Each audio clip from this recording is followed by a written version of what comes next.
sello rojo, ¿sí? Que es un café, pues obviamente con muy mala calidad, compran ese café y simplemente en vez de hacer todo el proceso como se hace en la unanza, ¿sí?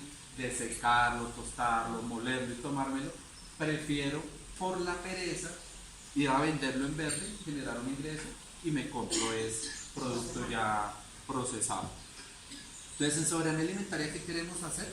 Pues básicamente es que el mismo campesino tenga su abastecimiento